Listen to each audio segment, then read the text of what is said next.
Apparently.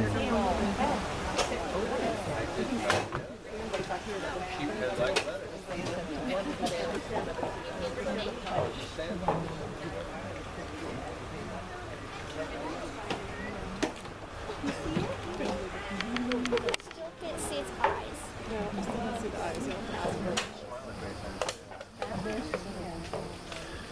Oh wait, I think I see the eyes now. I think they're just closed.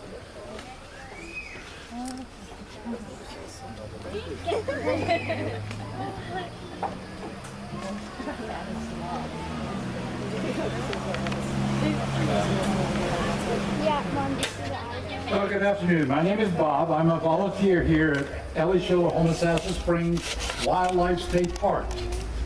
And what we're going to be talking about, and I'm your host this afternoon for manatees. You thought we were going to talk about hippos? You're in the wrong place.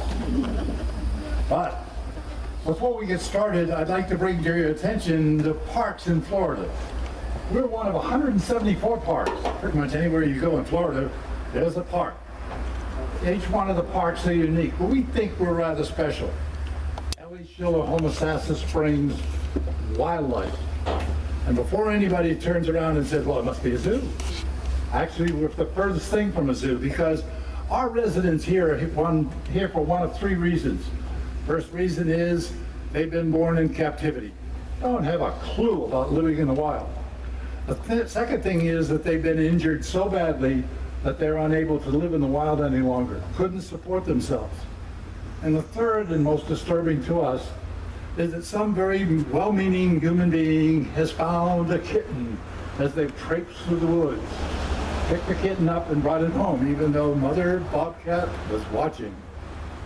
After a month, baby Bobcat opens its eyes and says, Mom, I'm here. Teach me how to live in the wild. Mom says, I think I made a mistake. The reason for our two bobcats that we have in a park, for that reason alone. They came here as a result of someone trying to raise a bobcat. Wild animals don't raise very well.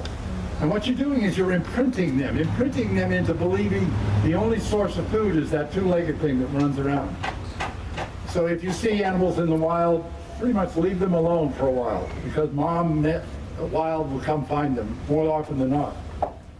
Which brings us to our three manatees. Good, they're leaving, because I want to show you something.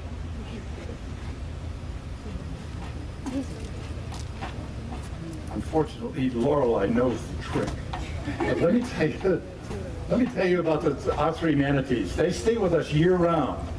Come November, what we will do is we will put our manatees back in that winter playground down there. It's that black chain link fence area that you see. Our three ladies will stay there until April 1st of 2017. And the reason that they do that is that they are here because of one of the three reasons that I mentioned. Lorelei is 40 years old. She weighs 2,600 pounds. She was born in captivity at the Tacoma Marine Park. They're all gone. Ariel came here as a result of her mother, Amanda, being hit by a boat. Amanda was severely injured, and at the time, Ariel was less than a year old and still nursing. And so when Amanda came here to spend the rest of her days, we brought Ariel with her. Ariel is also 40 years old and weighs about the same as Lorelei. Electra is the third reason for our residents. And the reason is that Electra was caught in a crab trap. Her flippers were caught and ended up being mangled. And unfortunately, during the rescue operation, she was hit in the side with by the bow of a boat. Now, your ribs and my ribs have marrow, and when they break, they fracture, and then we go back together. Manatee ribs don't have any marrow. They're solid. They're hard as a rock. No, they're not hard as a rock. They're hard as porcelain. So when they're hit, they shatter, and the shards go everywhere. And so for Electra, what happened was that one of those shards punctured her lung. So she only has one lung.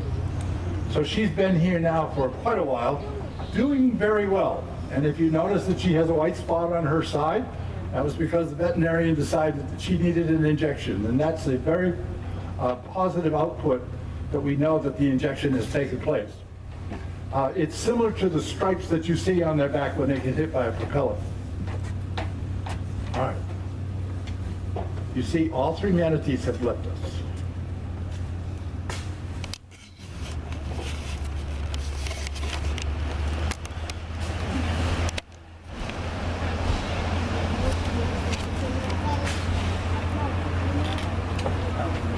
Let the race begin.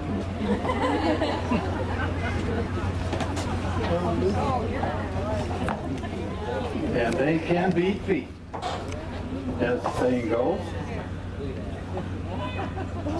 And what happened was they heard that lettuce hit the water. All right, before anybody says anything, yes, I know they don't have ears like you and I, so they must not be able to hear. Well, 100,000 years ago plus, manatees decided if their head was constantly going to be underwater, why did they need external ears? So their ears were covered, and now they have internal ears. And as you just saw, they have an extremely good hearing. Sound travels longer, faster underwater, and our ladies know that. As far as living in the wild, our ladies couldn't possibly go out there. They don't have a clue about living in the wild. And I thought what I'd go through with you very briefly is the life cycle of a manatee. For a female manatee, when they get to be 5 to 7 years old, she decides that it's time to have a calf. And as a result of that, she sends out a signal that we don't know how she does it. But before you know it, she has attracted as many as a dozen male manatees. She will proceed to mate with at least a half a dozen of them until she's absolutely sure that she's pregnant. At that point, she then goes up into shallow water where the males can't get to her, and then the males go away and they do whatever male manatees do, and then our chasing ladies play manatee golf, I guess, or whatever. Anyhow, they take off, they leave.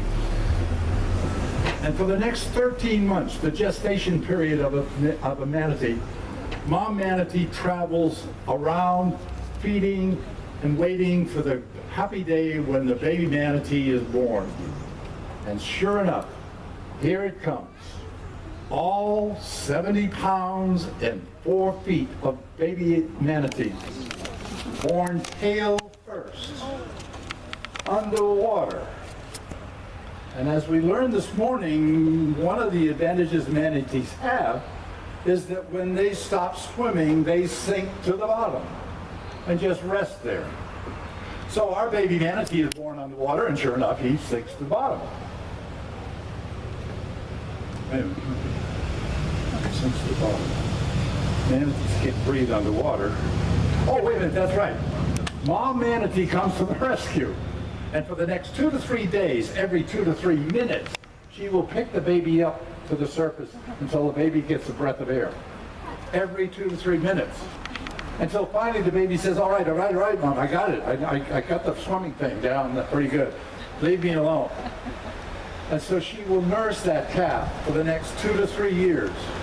She will teach the calf what to eat, what not to eat, where to go, and most importantly of all, how to get back to the spring. Springs like ours that are directly coming up underneath the underwater observatory on the other side. 2 to 3 million gallons of water coming up every hour of 72-degree water. What's the big deal about that, you say? Well, when you first see a manatee, you're probably the same attitude that I had. Boy, they are so big, and they must be so fat. And I was so wrong, because manatees don't have any fat. And as a result, unlike a whale, a porpoise, or a dolphin that can live in cold water is a kiss of death for manatee, literally.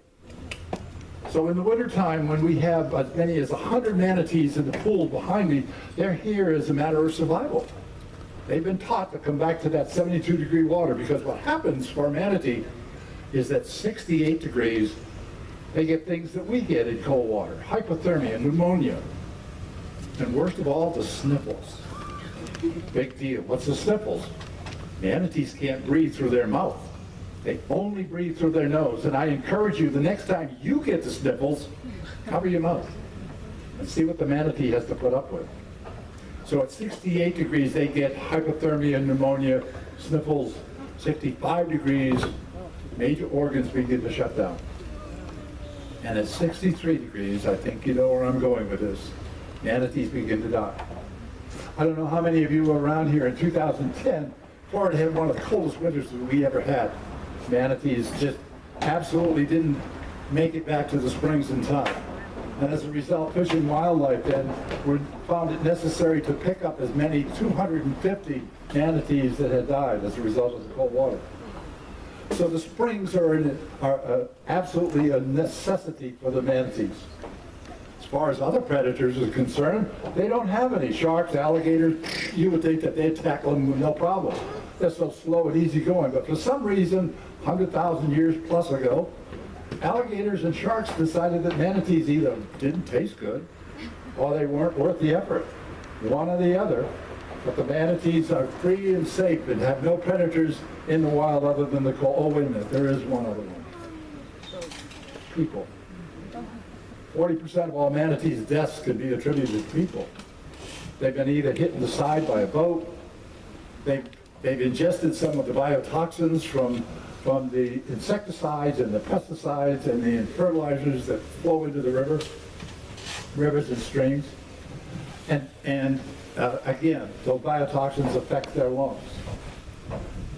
Come on, Bob, what's the big deal? They're manatees. How bad can it be? Well, let me call your attention to our river right here. What we were looking at is, if you notice the surface of the water, there's nothing green within 2 feet of that surface. And the reason for that is that the wild manatees that were here in January and February and most of March ate themselves out of house and home.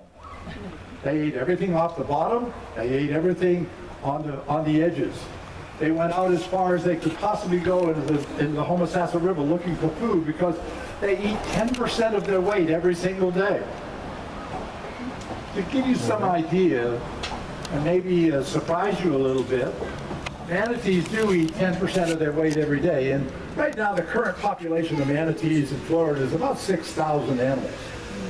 So if you take 6,000 animals, and if we assume that an easy math would be if they all weighed 1,000 pounds, which is kind of on the light side, and they each ate 10% of their weight every day, that would be 100 pounds a day.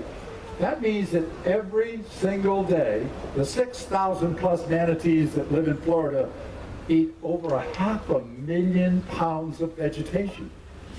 I mean, I don't know about you, but I just can't get my arms around 500,000 pounds of vegetation. But I can see it. I can see it by looking in the rivers. I can see it if I drive home tonight, drive by a freshwater lake, which in Florida is about to turn green from all the hydrilla and the lilies and the pads and what have you. No manatees. If you like to boat in the rivers and canals that go into the freshwater, into the Gulf here, thank you manatees, because they're the ones that are keeping it wide open. They also get rid of all of the vegetation so that the fish can go up and breed in the area. Manatees provide that tremendous service for free. They're called sea cows, and that's the reason. They eat nothing but vegetation. They don't they don't eat fish, they don't eat any shrimp, they don't eat anything else that's in the water. But they do a heck of a job in eating all the vegetation. So as a result, what we're looking at is an expanded lifestyle for the manatees so that they can actually grow in the population. You probably have read in the paper recently that manatees have been on the endangered species list. The reason for that is that they were virtually extinct 35, 40 years ago. Now they're making a comeback, and they reduced that to threatened. Actually, that's not as good as we had hoped to have them stay on the endangered list, but it's still a lot of protection. But the manatees really owe the number of increases as a result of folks like yourselves. Folks that now go into the water that contain manatees and realize that when the sign says slow down, no wake zone, you do. When you look at your pesticides and you go to Home Depot or Lowe's or Walmart or wherever you go to get your your fertilizers. You look on the bag and you say, hey, is this biodegradable? And as a result of that, the manatees have shown an improvement. But for a manatee mom, she had that baby between the ages of 5 and 7, when she was 5 and 7. The next time that she gets pregnant will be after 13 months of gestation, after 2 to 3 years of teaching that baby what to do. So every 4 to 5 years, a manatee will then have another baby. So it's a slow recovery, but it's one that's happening thanks to folks like yourselves. Folks that have learned about manatees and realized and recognize the importance of having them in our waterways. So I'm going to stick around here for a few moments and answer any other questions that I haven't answered, or perhaps ones that you have thought about our ladies who have now gone to the other side. They know where to go. And yes, we do feed them 4 times a day. They also have access to saltwater hay virtually all day long. That's what that square is over there. We put the hay in that so it doesn't float down the river and get away. And that, and they feed, but all 3 of our ladies are on a diet. We would like them to not gain any weight. They're not going to lose any either. So I will stick, as I said, I'm going to stick around, answer any questions. Thanks for coming to the park. Look to have you come again. You're welcome. Oh, thank you. Appreciate it.